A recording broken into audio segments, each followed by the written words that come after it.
The first thing Rowan Hale noticed wasn't the glass walls, the skyline, or the polished marble floor reflecting the sharp morning light, it was the ring. It glinted on her hand as she signed a document, subtle yet unmistakable. A thin silver band with a tiny engraving along its edge.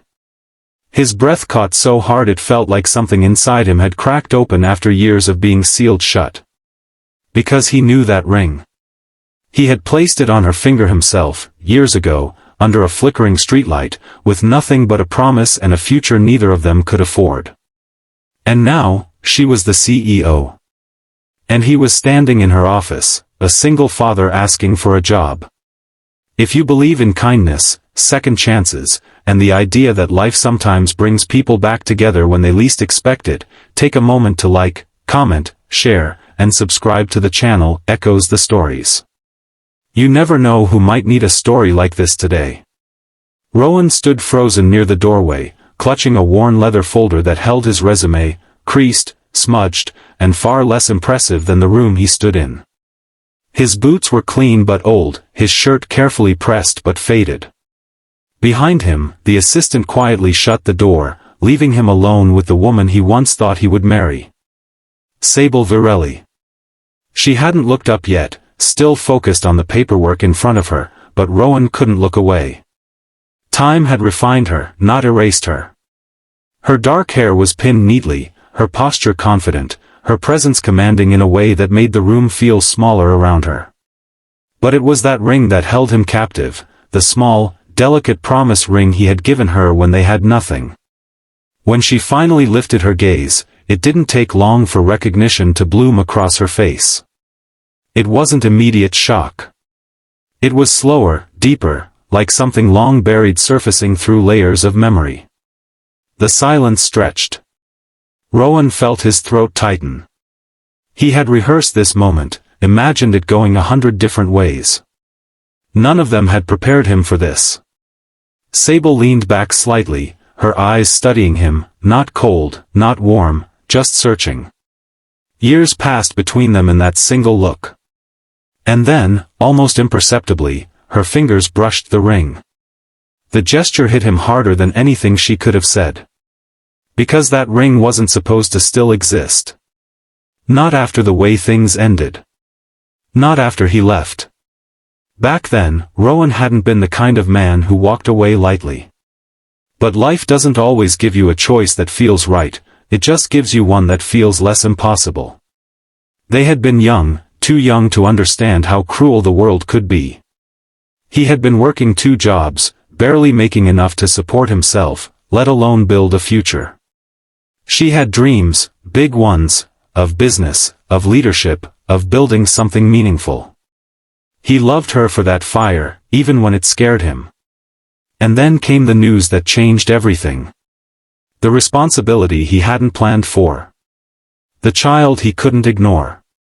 He had thought he could manage it all, love, responsibility, survival, but reality had hit harder than hope. Late nights turned into exhaustion. Bills piled up. Opportunities slipped through his fingers. And in the middle of it all, Sable stood there, waiting for a future he no longer knew how to give. So he made the choice that haunted him every day after. He left. Not because he stopped loving her. But because he believed she deserved more than a life weighed down by his struggles. He had told himself it was the right thing to do. But standing there now, seeing that ring still on her hand, he wasn't so sure anymore.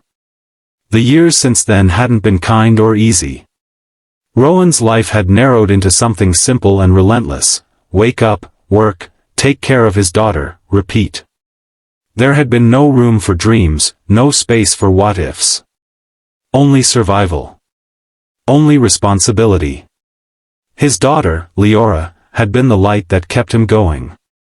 Her laughter had filled the emptiness he tried not to think about. Her small hand in his reminded him why he kept pushing forward, even when the days felt impossibly long. But love, the kind he had known with Sable, had stayed behind, locked in a part of him he never allowed himself to revisit. Until now. Now, it was standing in front of him, successful, composed, and wearing the one piece of their past he thought had been discarded. Sable finally spoke, her voice steady but layered with something deeper beneath the surface. It wasn't anger. It wasn't warmth either. It was something far more complicated, something that carried the weight of everything they never got to finish. Rowan tried to respond, but words felt inadequate. How do you explain years of absence in a few sentences? How do you justify leaving someone you loved? He didn't. Instead, he told the truth the only way he knew how, quietly, without decoration.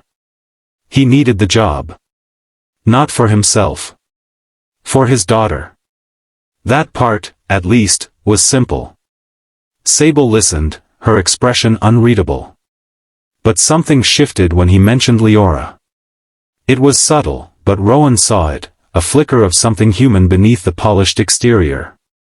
Time passed differently in that office. Each second stretched, heavy with everything unsaid. And then she asked something that caught him off guard, not about his qualifications, not about his past employment, but about his life. About what happened after he left. Rowan hesitated, but only for a moment. There was no point in hiding anything now.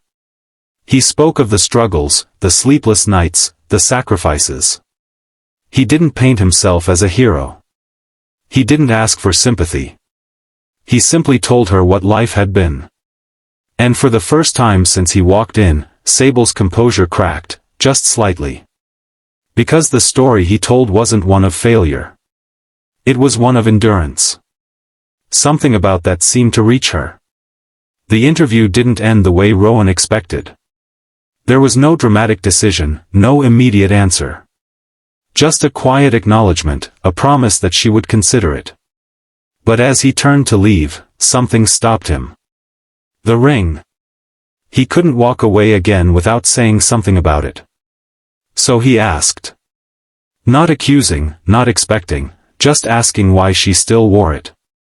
The question hung in the air like a fragile thread. Sable looked at her hand, her fingers tracing the edge of the band again, as if grounding herself in something real.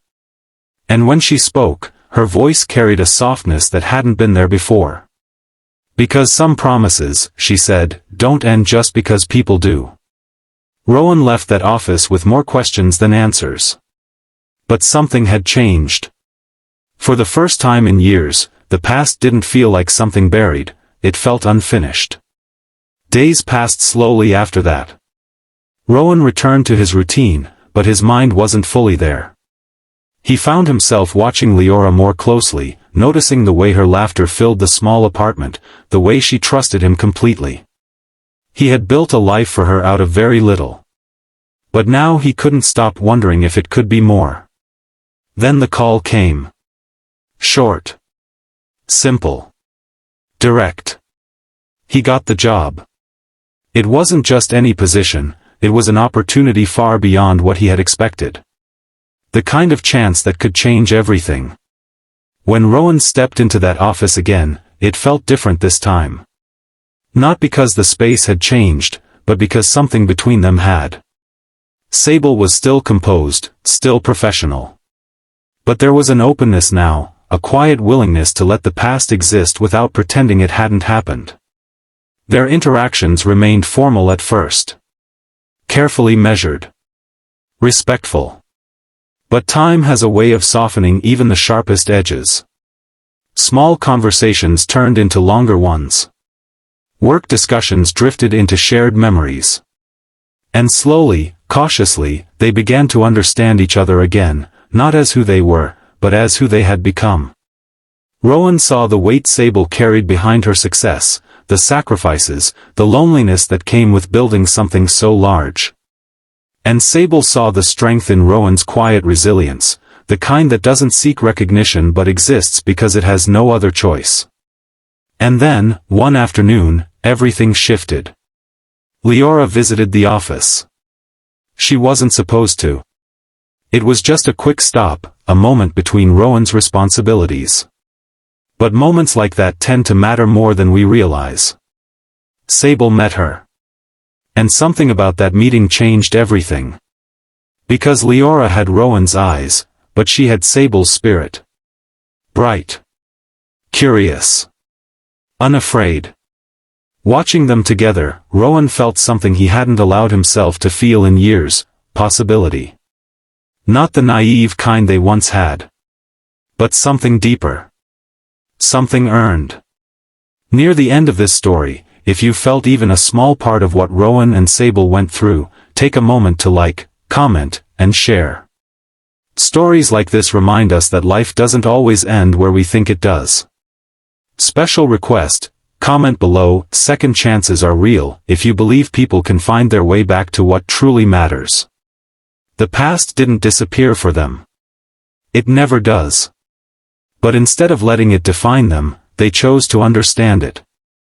And in that understanding, they found something unexpected, not a return to what was, but a chance to build something new. Because sometimes, the promise we think was broken, is just waiting for the right moment to be fulfilled. And sometimes, the ring we thought was forgotten, was never taken off at all.